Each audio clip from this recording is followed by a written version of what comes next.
Magandang araw po sa inyong lahat. Welcome to the Cherie Mercado podcast. And I'm actually excited to hear about our guest today. I met her in one of the events that I went to in the University of Toronto. It was a mentorship night for the Filipino students there.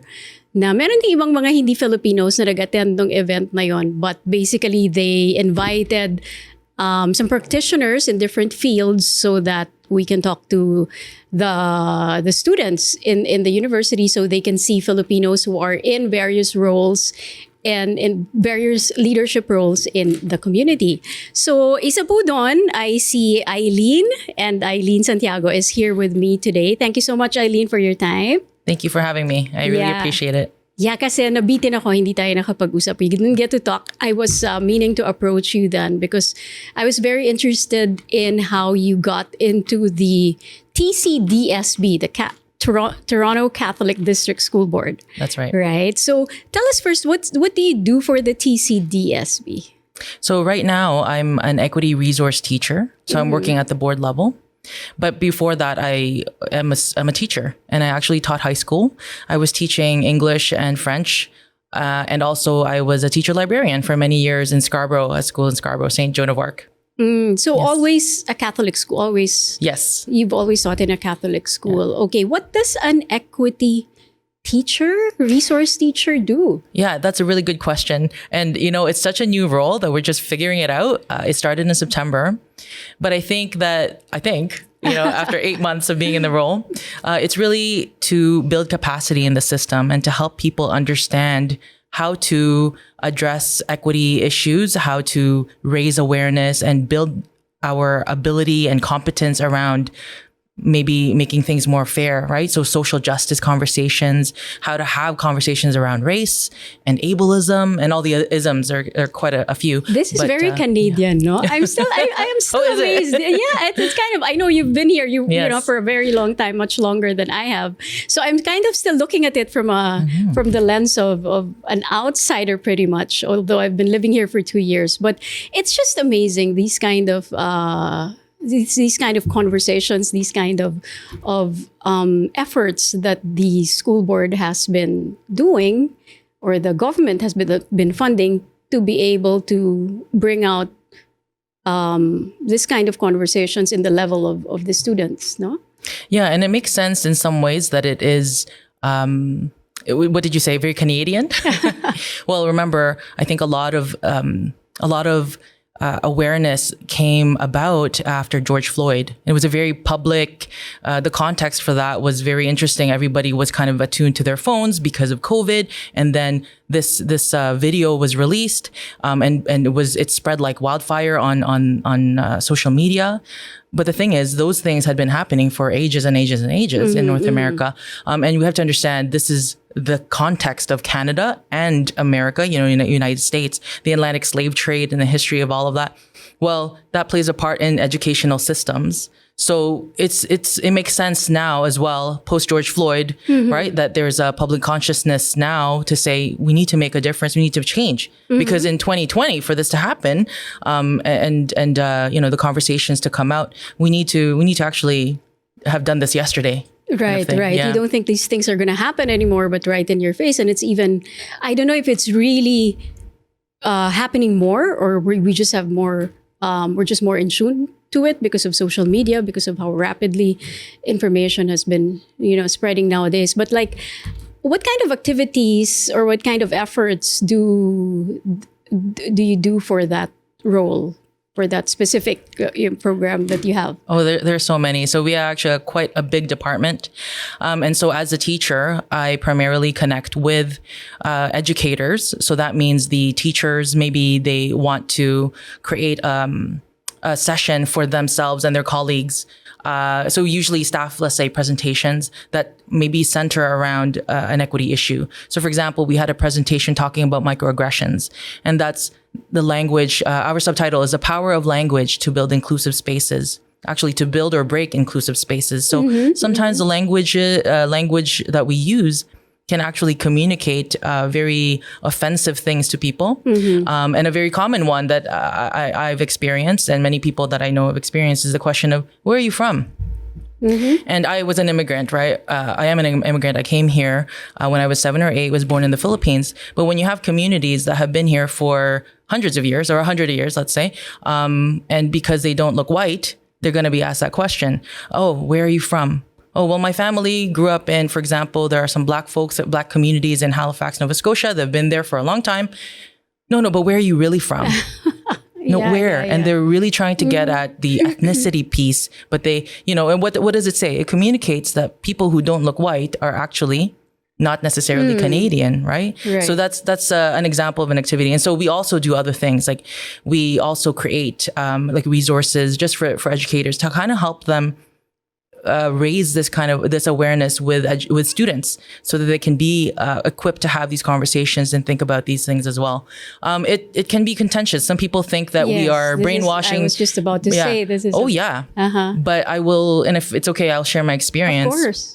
As mentioned, I came here when I was 7 or 8, and I went through the system, Toronto Catholic, and I was a good student. I had an intrinsic love of learning that I still do, and it compels me to. And I joke around and I say I have a very expensive habit of actually doing master's programs. How many masterals? Have you done? I only have one because my wallet can't take anymore. But I'm dreaming of the next one, and I'm almost done this one. But in terms of my relationship with my educators, and I had a great relationship, and I enjoyed my learning, and I was a great student, an honor student, and then eventually, I loved learning so much that I even went to school as an educator to become a teacher, and I loved it. But then what happened was in my adult life, I ended up encountering racism in a way that was very painful. It emerged inside an intimate relationship. And so honestly, despite my academic, proficiency and academic accomplishments, I was not prepared at all for that kind of conversation. And I think Are that's you okay to share that with us? Yeah. Maybe I'm glad you are, because these are where people really get to pick up things. Oh yeah. From stories, from authentic stories, no? Yeah. And it takes a lot of I don't know, maybe for some people it doesn't take a lot of effort, but for some it takes a lot of courage and vulnerability to be able to share stories like this. Yeah, well, it's hard to talk about. And I think there's a lot more racism that's occurring in our community, in our communities, than we really maybe can admit, because and this is part of my journey. But in terms of confronting some of the, racial identities inside of me, racial feelings and thoughts, a lot of that I had to actually learn about Philippine history, right? And earlier we were talking about pre-colonial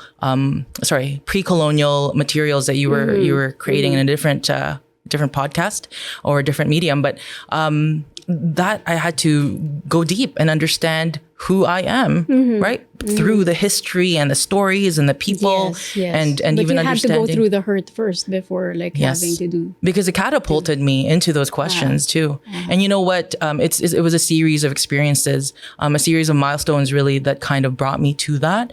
And one of them was having kids. Once I started to think about my children, I started to ask, okay, who are they here? And what life do I want, for them here, and who are they going to be? Because me confronting this and recognizing, okay, my parents are citizens. I'm a citizen. I'm a Canadian citizen. And yet this person, right, and peoples were able to make me feel like I'm actually not, right? That I don't belong here by virtue of the fact that I didn't really, that I have an immigrant story, or that I'm not white, all of these things. So, in terms of what we do, so the relationship with the material. Sorry, you were saying. Sorry, let me just pause. No, it's Could you repeat your question? Yeah, I was. No, I'm very curious about, and if you're okay to share those racism stories that you went through. Oh yeah, so we were talking about how difficult it was. Yeah. Well, for example, I met one of my husband's family friends, and the first thing they said to me was, "Oh, yeah, you're Filipino. My nanny is Filipino, or my cleaning lady is Filipino." And she said, "But can I ask you, where are all the fathers?" Oh, wow. Yes, and I said, okay. "Well, I know where my dad is. He's home right now. But and that's something now as someone who has read up on racial issues and some of the processes that kind of occur. Now I understand what was happening there. I was being asked to speak for all the other Filipinos. Exactly. Right? That is like my thought process. I'm like, now I have to. Yeah. But what I'm going to say next is very important in educating, or at least, and letting you know. Yeah.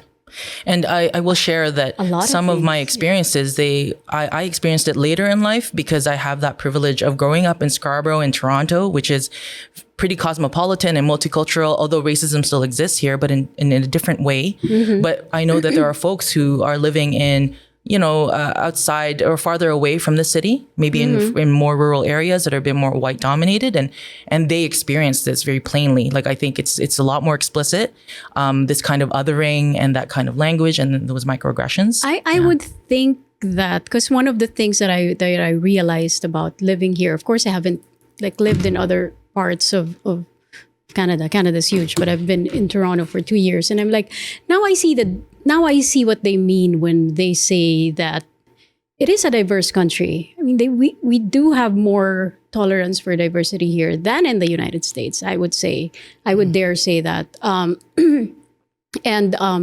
Hearing you say this makes me very curious about. Of course, like you said, there is different levels. There are different levels of racism depending on where you are. But I'm very curious about the stories, because how you address them will depend on what the reality is really on the ground. Yeah, and I can't speak for other people's stories, but we know from, if you go to facts, for example, there was a study that was done to understand the social mobility of ethnic groups in Canada. I believe it was a Canadian study, and it uses 2014 census data.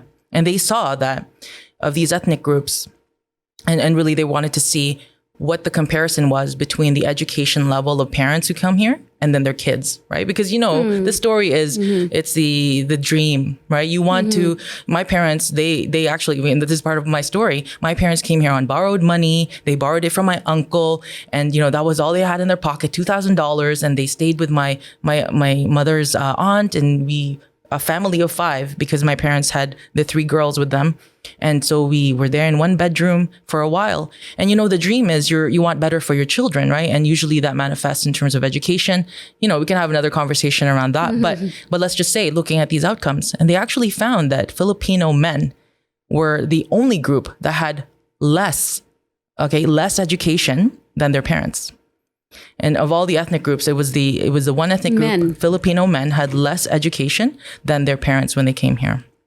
Filipino women, they have better education than their mothers, but not by much. They rank low as well in all the other ethnic groups. Compared with other ethnic groups. Yeah. So it bears, a lot of interesting questions there for us to understand what is going on, what is happening, and why. Because once you see that there are disproportionate outcomes like that, you start to ask why, right?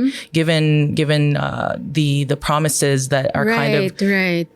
I also heard the same story from this other lady that I interviewed in the podcast. I don't know if you're familiar with her, Jenny Austria. Oh, yes. Yeah. She's great. Yeah, she is. I love the girl. And she's like, she was telling me about about the dream, and about how she was so surprised that when when she was talking to some Filipino kids, that they didn't even want to go to college.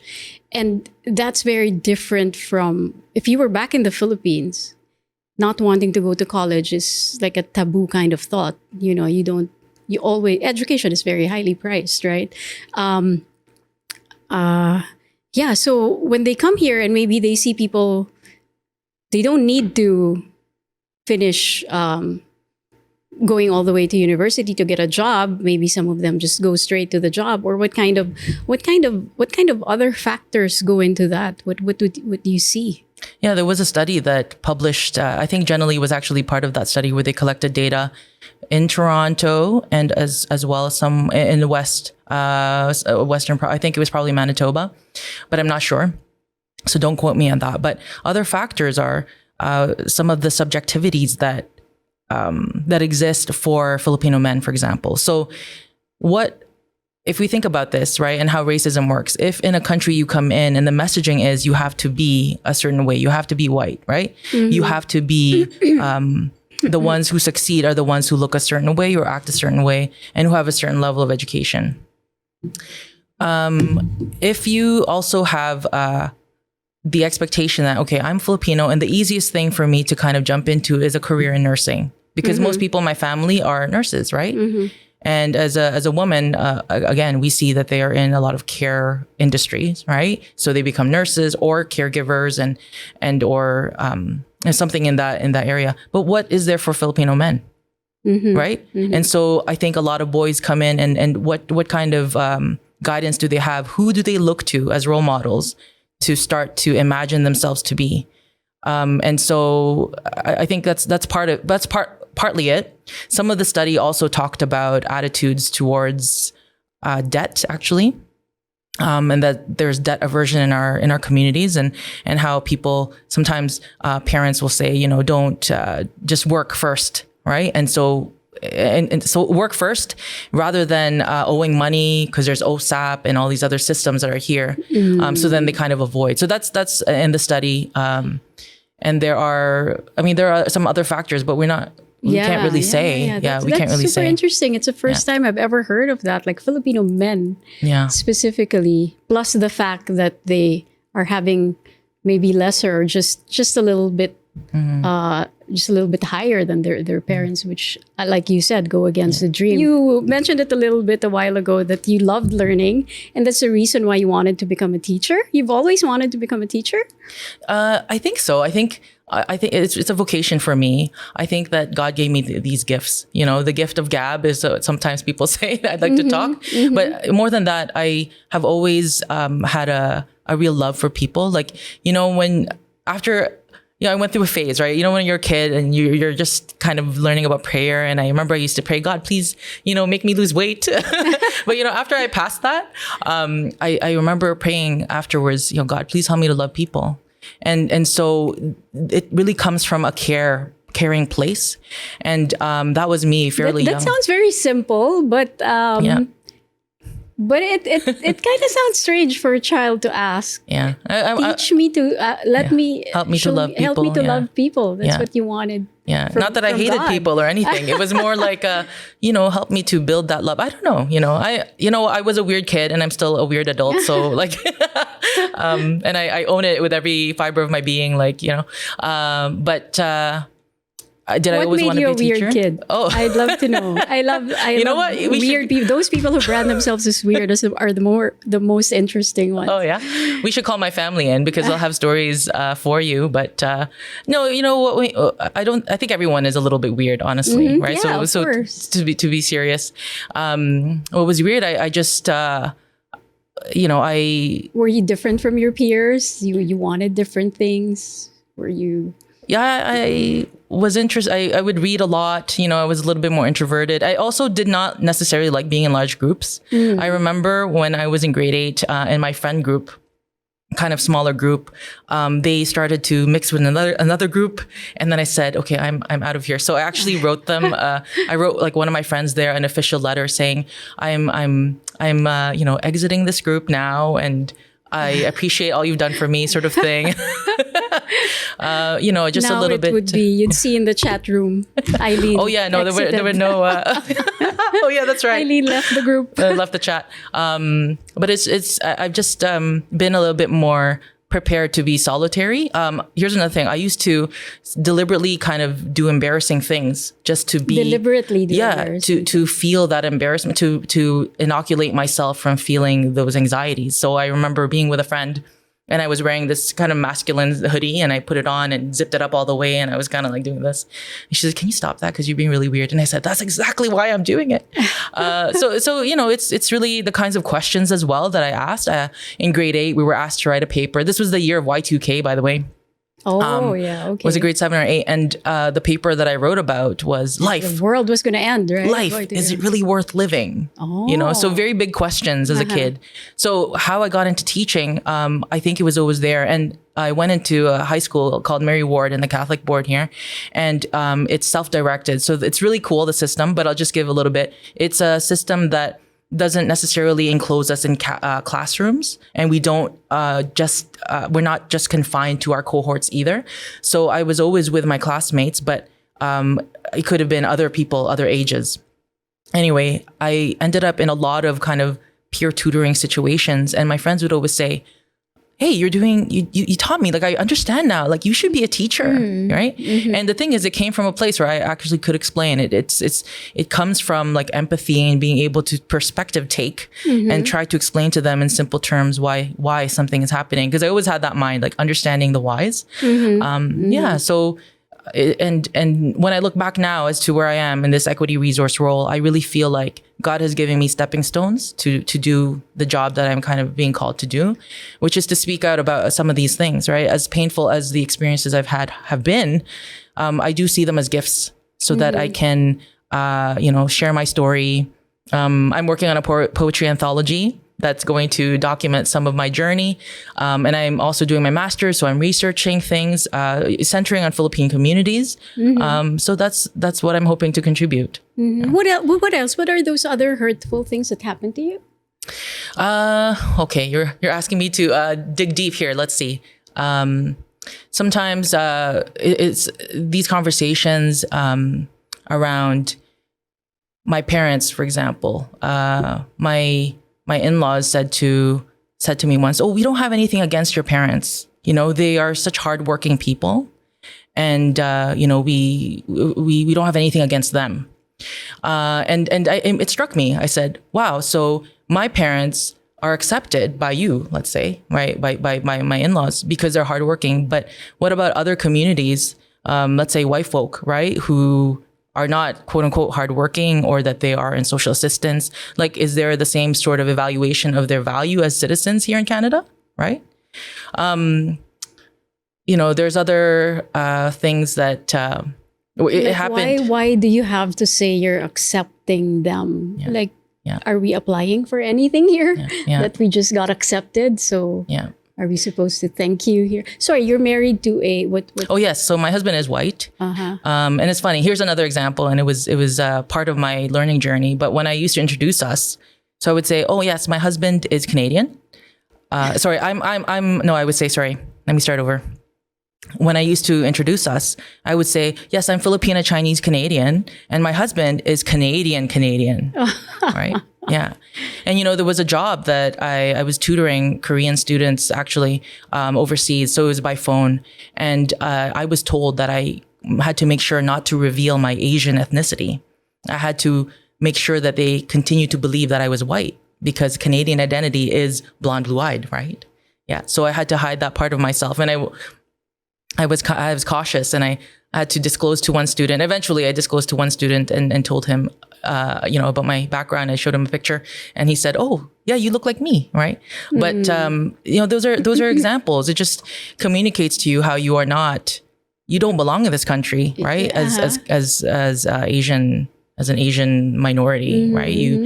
You don't. And then there are many other things that I've witnessed in terms of for Black folks, right? And by the way, like there's colorism in our own. Everybody has pango nose story, right? I grew up with my mom, telling us to pinch our nose, and even maybe have a clip or something at night so that it would get sharper. It's funny, but it's real. Yes. Like, people do that. I know Filipino parents who do that. At least before. I hope not anymore. Yeah. Well, and then about the whole skin whitening industry, of right? Course. So all of those things, when you start to think about where they're coming from, and you read about our post-colonial history as Philippine peoples, then I start to understand, oh, that's what that is. It's about whiteness, right? And trying to emulate whiteness, and we reward people who look a certain way, who are closest to white. If we look at media images in the Philippines, how many of the Philippine people that are in media are actually dark-skinned, Right. So there's things like that, and we encounter that. It's very common. Oh, you know, when you get together with people in a family gathering, oh, you're so dark now, right? Like you better get out of the sun. Why are you? Yeah. Yeah. So- In fact, yeah. Some people are being told. Kids were being told to always bring an umbrella, or else that's right. your skin will get darker. But that's one of the reasons why I joined Filipino TV. It's because it's one of that's kind of the battle cry here. The goal is really to uplift the Filipinos in the way of letting them know what happened to us historically, so that they understand why we are this way, why we act this way, why we react this way. Because even our parents, you know, we can't blame them. We can't blame the generations before that. It's really in arming them with the proper education as a teacher. I mean, I've always thought of myself as a teacher as well. In fact, I want to bookmark my career, my life as a teacher. I started as a preschool teacher, but that was quite accidental. I just needed the money fresh out of college. And I was like, you know, I needed to sustain my being a college, just going out with my friends. I didn't have money anymore, and my parents were not giving me my allowance. You must have been a fun teacher then. You were a party teacher. Well, I would like to think before I became a parent. Oh, yes. Parenthood is a totally different planet. I thought I was going to be a cool mom, but I think I'm farthest from that. Once in a while, yes, but yeah, no. But yeah, so Filipino TV is kind of doing that, you know, wanting to uplift the Filipinos in a way. For one, encourage creativity, because each of us have that. You don't have to be. You were kind of not redefining, but letting people know that creators are not just the visual artists, or, you know, the actors or the celebrities that you see, the big names that you see, you know, in the traditional media. But each of us are creators. Each of us can create. Like you want to write a book. You want to, you know, go through poetry and all that. We all have these urges, and these are where our authenticity can come out, right? So we want to encourage that here, and we're even inviting some members of the community to collaborate with us here, and we can use they can use the platform, the facilities, and what we have here to express it out, you know, to the Filipino Canadian market that we have. I think there's such great value in what you're doing here. And cultural resurgence or cultural production is a powerful way to increase our presence and to say, we're here, we're alive. We are more than just the boxes that you kind of fit us into. Right, and there are a lot of Filipino AX people in Toronto, in Canada, that are doing that work. I'll just, for example, the Tita Collective, they are so funny if you haven't seen them yet. No, they are, not yet. Yeah, oh my gosh. But what they do is, again, you know, centering Philippine identity and perspective. And they do it through humor. They're very talented. So yeah, you can Google them later. And thanks for the recommendation. Yeah.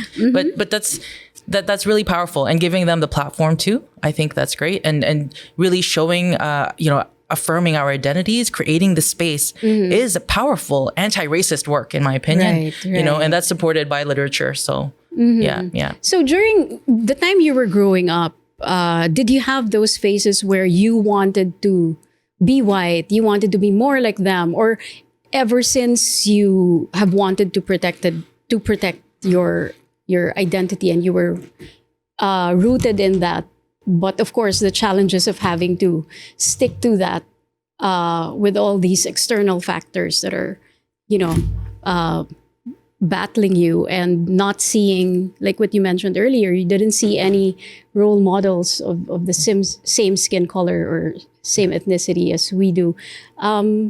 Yeah. So what did you have to go through with having to keep your Filipino identity? Yeah. See, that's what's interesting, because and that's why it was a real shock to me to confront racism in the late life, because I didn't really feel like I had those internal feelings of, okay, I should be more white. But, you know, it was there. One example was whenever I would write a story or read a story and there were no identifying characteristics, I immediately assumed that the person was white and a man. Right? And think about my education as well. I double majored in English and philosophy. And the literature that we read and the philosophers that we read were all, mostly white, European, very focused on the Enlightenment period. And so I didn't feel like I was less, but I also didn't have a piece of me that was a vital part of who I was. I think, there's a poem that I wrote about it. It's called Phantom Pains.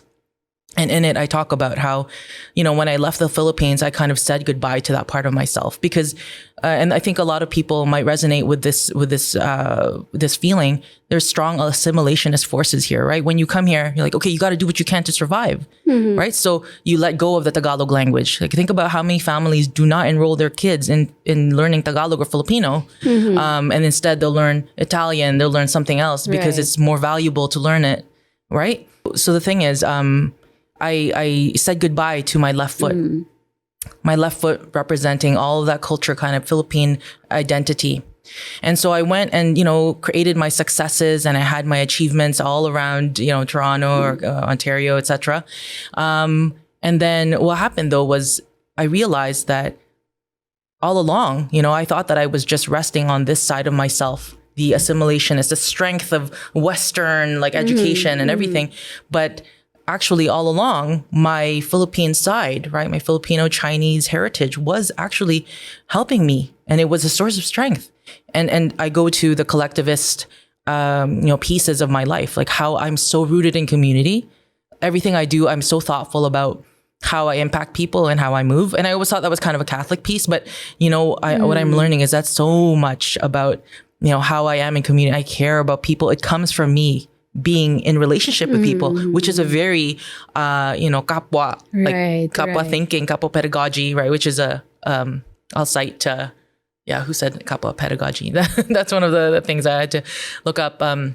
So I didn't have that, but there are stories like and I hope my sister will be okay with me borrowing her story, but she moved in different spaces. So I also studied I was just more aware of, I became more aware of what I didn't have. Right? The lack in my education was there were no educators that helped to nurture that side of myself and to help me understand who I was. So instead, I was steered towards an identity that was more compliant, right? I'm going to fit in, right? I didn't learn about how there's revolution in our history, right? There's people who are advocating. There was us fighting against a colonization. Right. And there were areas in the Philippines that were not colonized even. Yeah. And you know what else was that Filipino is not just Catholic either. There's a huge Muslim population.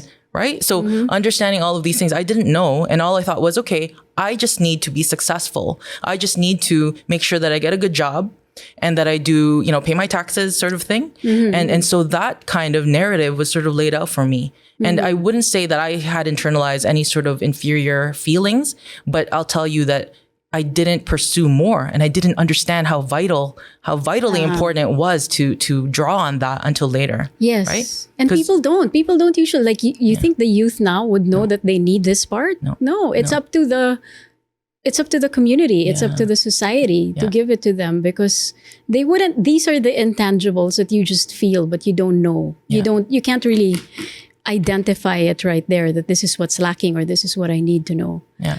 And to that point, I'll just say that understanding, I'm a very big advocate now of understanding our heritage and our history and our story, because if we want to be effective advocates in this country and to have a voice, we need to know what's going on. And that was the thing. I was very much ignorant of the forces that were at play in my life. When I realized them, I had already chosen my romantic partner and gotten married. I already had kids. I had already chosen my career and chose the kind of studies that I was going to go into. I had bought a house and chosen where to live, right? I made investments and so on, so on, and so on. But, our students or our children, our youth now, right? And I think about my own children about this, but in terms of empowering them to help them be prepared to be able to stand up tall in this country and advocate for the things that other communities don't necessarily advocate for because they don't know. I mean, how are they going to do that if they don't have a sense of their history and who they are, right? So I give a talk where I say, how heritage education makes for strong leaders. And it's because of that, right? It's funny because my 18-year-old daughter, so 2 years ago, we moved here and she's an artist. She's a visual artist and she's been grappling. We talk about this all the time. She keeps saying, even when we were back in the Philippines, she was always, because she's a voracious reader, and she's been thirsty for more literature or more references regarding Philippine history and, more illustrations. And she's just so envious of the European history and how complete and how in every other facets, in their mythology and their costumes, you can find it easily. And she's like, how come? And she needs it. She needs it for foundation for her artwork. She needs it for foundation for her expressions. And she's like, it's frustrating for her, and it makes her want to be part of those who will create content for people her age, for people younger than her. But yeah, there's that thirst definitely. No, and I'm proud that she's kind of realizing that early. It's pretty early for her now, but then she's always been, like you said, one of the weird ones. That's why I love weird. Yes. They're like, she's like, she was even saying, she thought she was weird for not having a lot of friends, because her peers would like hang out in groups and all that, but she'd have like one or two. But then after a while, she's like, Mom, I think I'm proud of myself for having one or two quality friends, because at least I don't have to edit it later on. And she tends to keep them. And I'm like, I've always been proud of your choices of friends. I've loved them, ever since. So yeah, parenting is a whole different planet. That's what I realized. I became a totally different person, or maybe realized the person that I already am, but didn't know I am until I became a mom. Yeah, so you have 2 boys, right? Yes, I have 2 boys. And talking about learning things about yourself that you didn't know, I just, the level of rage that I could feel. Oh my gosh, my kids. That is true. Oh yeah. And I've had to do a lot of mental health work, actually. And I love my boys, but it's definitely, a lot of questions come up. I start to reflect on how I was parented myself and how my parents kind of communicated certain values to me, because I like those values, and I wonder, how do I do that with my own children? But it's definitely a lot of questions, and it is a very different ballgame. It changes the way you look at things. So I'm with you on that. being a mom or a dad, being a parent is a forced psychology session on you, because the things that you didn't really want to face about yourself, you're gonna have to change for your kids to be better people, because they're going to trigger you. They're going to go deep into the things that are actually not right about you. Your blind spots, the things that you have to improve on yourself. They trigger that. Yeah, and I, as a teacher and an equity teacher, right, an equity-minded teacher, I question my choices. I always evaluate the fairness of my choices and my parenting, and I have to be very clear on my parenting philosophy. So I feel blessed in a lot of ways, because the conversations I have in education align well with parenting. My husband is not an educator, so sometimes we have these conversations and he doesn't quite understand. But I feel. What line is he blessed. in? What is his? So he is right now. He's in HVAC sales and telemarketing. So he's working in the sales front. He's done a lot of other jobs too. But yeah, it's something that it creates a lot of conversation, but I always feel it's twofold. It speaks to my own insecurities, and I feel sometimes my recent thing to kind of help me with dealing with my feelings. I said, you know what? Okay, I'm a bad parent. I admit it. I own up to it. I am a bad parent. It was sort of to take away the power of the narrative in my head. The voices that are like, you're a bad mom. You're not doing the right thing. So I said, fine, I am bad. but you know what? It's not really about me. And I try to center it again on my children's needs. regardless of who I am as a parent, good or bad, are my children getting what they need? Right? Are they getting the support that they deserve? Are they getting, the time that they need, et cetera, et cetera?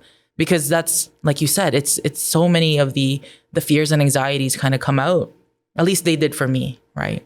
They would. Yeah. They would. And for the parents who will say they're not experiencing it, I don't know. They're either covering it up or not admitting it. But yeah, it's there. It's funny. It's And I hear about these children, I hear about these angel children that, napped or slept through the night very early in life, and they're easier and they listen. And I just I try not to compare, because then the injustice of it all. But I have a very willful child, like very, very willful, and tagas ng ulo, like really. And I would never even imagine how the way he talks to me is. I would never have even tried to talk to my parents that way, but I have to learn new ways to adapt, right? And so yeah, it's very interesting, very challenging. Yeah. No, but also there's a lot of factors.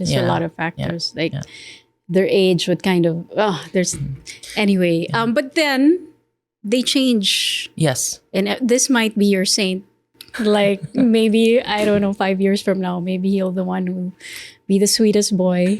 He is very sweet, actually. You know what I heard as advice? They said, what drives you, crazy right now about your children is going to be a strength in the future. And I see that if I can just find a way for my son to channel his willfulness and doggedness, I think he would be a great community advocate. Right? Someone who will not take no for an answer. And the thing is, I can't even blame him, because I know where he gets it from. He gets it from me. Exactly. And so we have these conversations around self-regulation and like learning strategies to manage emotions. And I just tell my kids, I'm like, I know what it feels like to lose your temper. The metaphor I use, a volcano. Like, I know what it's like for your volcano to explode. We have those conversations. At that age, they would just be very, they wouldn't have any control yet as to their emotions. They're going to learn that eventually. There's maturity. Because sometimes, this is one thing I learned, we do expect much maturity from our kids. Like sometimes, I have this good friend back in Manila who always tells me that I'm expecting them to be too mature. She always tells me, patol. I'm making patol. Yeah. That's what I do. So they're like, they're kids. Come on, cut them some slack. But also what you said about the traits that drive you crazy are the ones that are probably going to be their best traits later on. And I'm sure if you reflect on yourself, that's probably true, right? Like the one. I'm just thinking. Yeah. My parents said that I was the bad kid. Right? I was the one who would fight with my dad. Because I grew up with, you have to respect your elders, right? And we can talk about what respect looked like from my parents, and a lot of it was compliance, and you say opo, right? And I would say I would respect, but for me, I have opinions, I have thoughts. I would like you to explain. And if you said jump, it doesn't mean I'm going to jump right away. Can you explain why? And so my parents didn't like it when I would sort of, magsagot. But for me, it wasn't sagot. I was really just trying to have a conversation. Right. And you don't want to silence that. Yeah. For your kids, you want them to be able to express it. And then that's the only way you can really see where they're at and then guide them. Yeah. I think it's incredibly rewarding, parenting. But it's also one of the hardest things I've ever had to do. That and marriage. Oh, for sure. Oh, yeah. Yeah. Sometimes I joke. I'm like, I don't know which one is harder, being married or having being a parent, And I have to have it at the same time? Well, I think I have choice over one. Maybe. No, I'm Catholic, so. You say you're a romance junkie. Oh, yes. My husband laughs at me because he says, he's read the papers that I've written. He said, you're so smart, but you read such trash.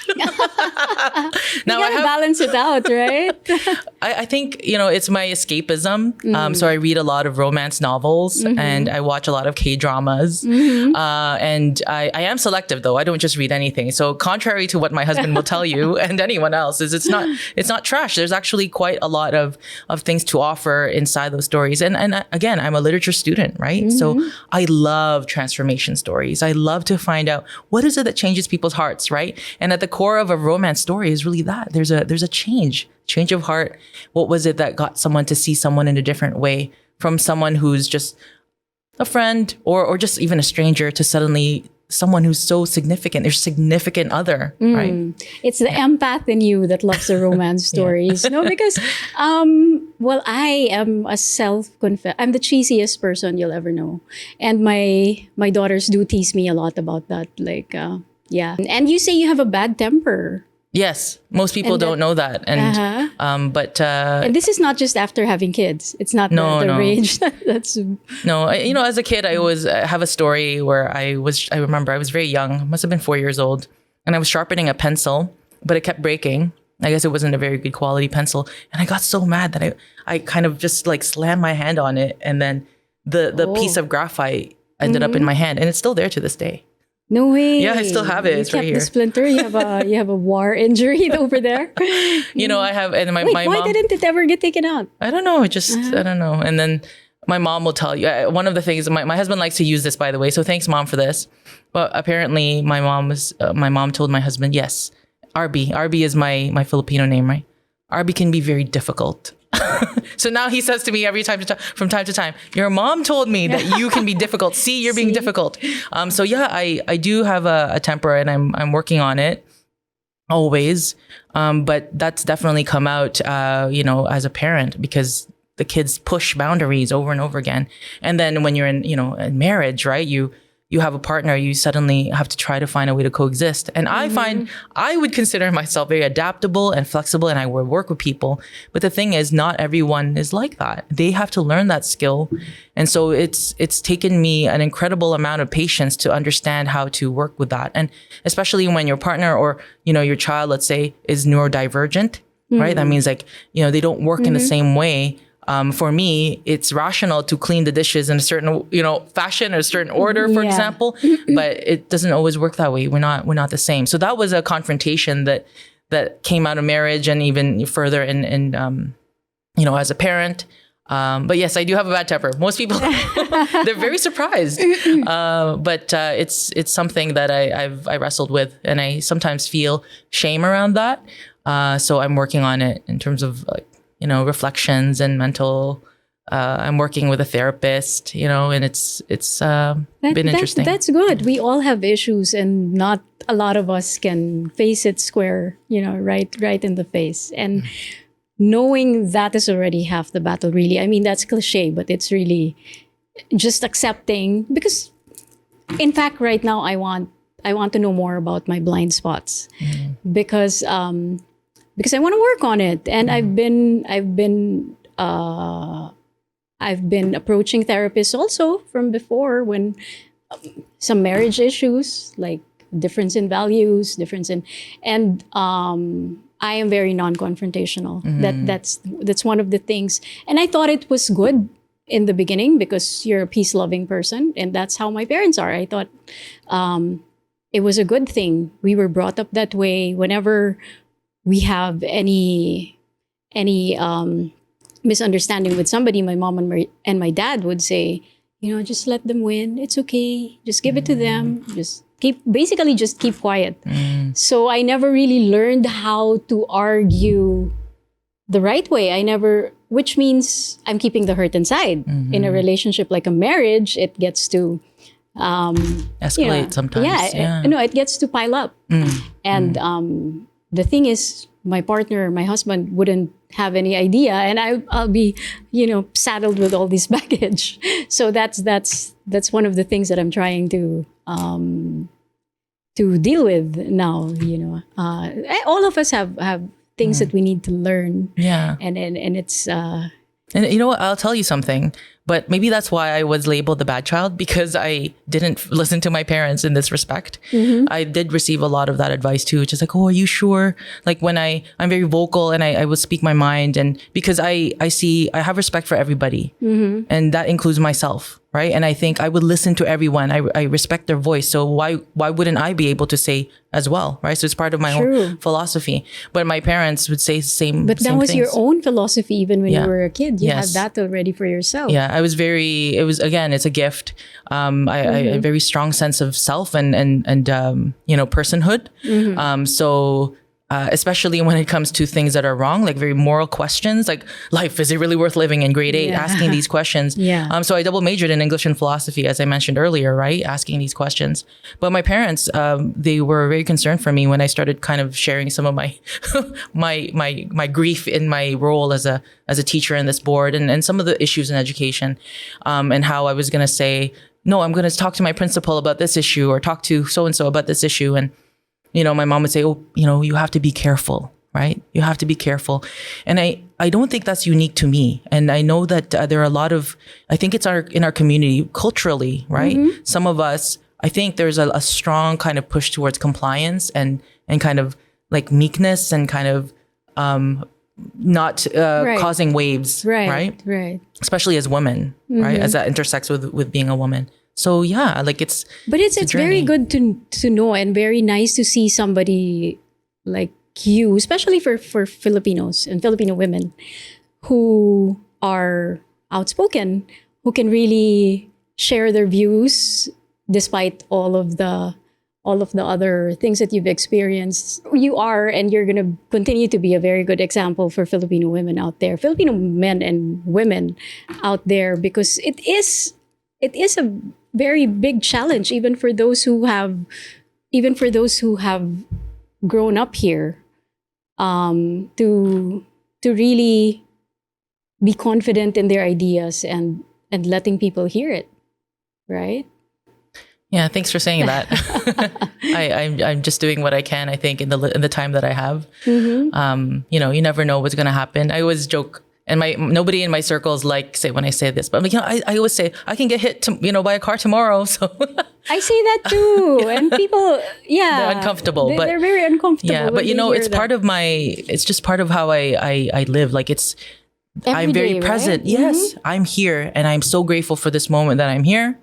Mind you, I do have moments where I feel very upset about things, and certain crises, sometimes with my kids, for example, like I shared earlier, and I feel bad. But for the most part, I have no regrets, because I'm living my life day to day as honestly and authentically as I can, with respect for, communities and the people around me. Right.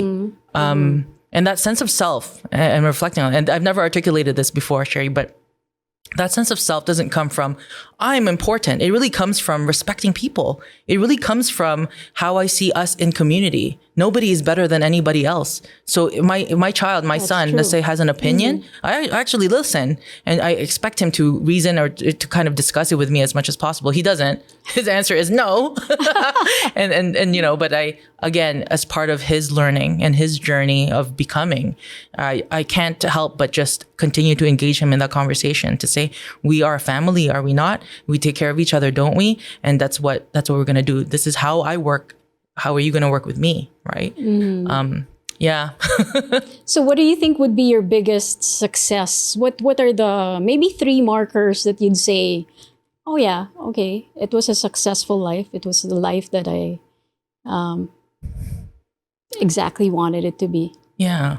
In markers of success, I think it would be the relationships that I have. I'm very honored to be part of these communities. Again, I see myself in communities in many, many different kinds. But if I just start at home, my husband and I, even though there were challenges in our marriage, and like the racism that I experienced in that relationship, for example, and when I first kind of became aware of those conversations needing to happen, I was very scared for my marriage. And I will say that there were moments when I was afraid. I thought, this is it. I think this might break us, right? Because he was so resistant to conversations, and a lot of the hurt that I've experienced has come from things he said, unknowingly or even knowingly. Like it was, but we're still married. And you know what? We have a great relationship now. And that's hard won. That was through a lot of conversation, a lot of coming together and understanding and listening. Also lots of shouting and screaming.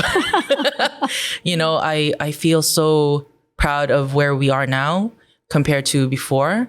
And my husband is someone who, he's a fighter, right? And I'm very very grateful for the fact that he just never gives up, and I see that in many different ways in our marriage. So, and then, my children are a source of great joy and also, trepidation right now. I just think about my son, who is a runner, by the way, who ran out into the street the other day and scared a neighbor because I had to stop and not approach him, because the more I approached, he would actually keep running. Right, so eventually I said, okay, I have to stop. So he's screaming at the top of his lungs and crying to, my daddy, I want my daddy. Because my husband had to drive off and drop off our other son. Long story. Anyway, the neighbor is like, oh, honey, are you scared? Are you alone? It's okay. I'm coming down. I'm going to help you. So this neighbor was scared and thought that he needed help. So then, I approached and thankfully he didn't run away at this point. And so I told her, no, it's okay. I'm with him. But anyway, but they are a source of, accomplishment too. I think really I see my children the same way that I see my students though, and you'll hear a lot of teachers call their students their kids. Mm-hmm. Yeah. And I treat my students the way I would treat my children. I think the difference is that my own children, I have a greater responsibility for them because my role is a lot more significant, right? And I can say things to them, and I have a responsibility that nobody else has. So it's on me to make sure that they, change their underwear, sort of thing. and more besides. I was expecting something deep there.